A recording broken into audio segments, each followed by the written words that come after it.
America is once again looking to Virginia to lead. But make no mistake, removing a symbol is important, but it's only a step. It doesn't mean problems are solved. There are still monuments of inequities that exist in our Commonwealth and in this country. We still need change in this country. We need healing, most of all. But symbols do matter. My friends, we all know it's time, and history will prove that. Thank you all so much for being a part of this important history today. I would now like to introduce the Reverend Robert W. Lee IV. We've been talking about his great-great-grandfather. Reverend Lee, welcome.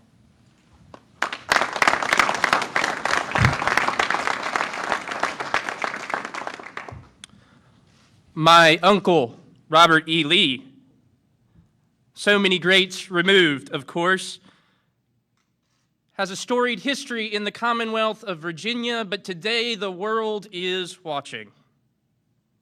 Because of the death of George Floyd, because of the death of so many other people at the hands of oppression and racism and violence and white supremacy and police brutality, we are here because we want to show that we can and must be different.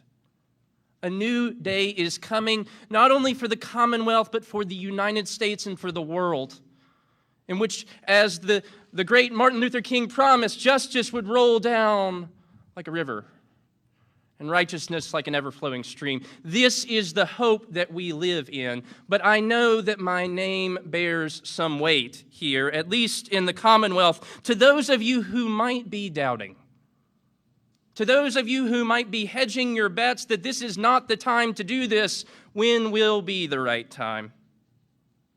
When will it be right to address the white supremacy and racism that we have made an idol of my uncle out of? We have created an idol of white supremacy, of hatred, of racism, out, and rightfully so, out of the Confederacy, and we must do our best now to address that. Now, as you can see, I'm a pastor also, and I was baptized, and when you are baptized, you're baptized by your given name, not your last name. So I was a Christian first, and then a Lee second. And as a Christian, I am compelled to believe that this is a moment for us not to shy away from painful truths, but to address them for what they are. Lee indeed was a complicated figure, and we all know that. But in his complexities, we see that he was a man of his time who fought to continue the enslavement of black people. And in so doing, set our nation on a course towards destruction. But we have a chance here today in the Commonwealth of Virginia. We have a chance to say that this will indeed not be our final moment and our final stand. There is more important things to address than just a statue, yes, and we know that, and we see that across the nation. But this statue is a symbol of oppression, and if it is a symbol, it becomes an idol. And if it becomes an idol, I am convinced as a Christian that the idols must be torn down.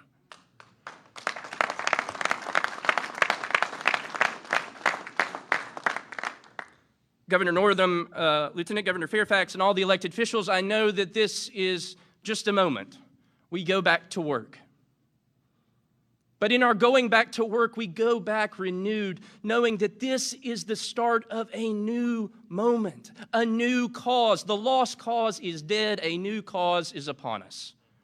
One of equality, of justice, of peace and concord. It is in this hope that we come together, even in spite of what's going on across the nation. We come together and say that we must address these issues. And it starts with the statues, and it goes on from there. Don't rest today. For the work of justice continues, and the work of what we do to bring about change continues. This past week was Pentecost, and we talked about the story of the Holy Spirit descending upon the first apostles. One of the things I thought of most prevalently was the hymn, The Canticle of the Turning. And it says, the world is about to turn. Let the fires of your justice burn, for the world is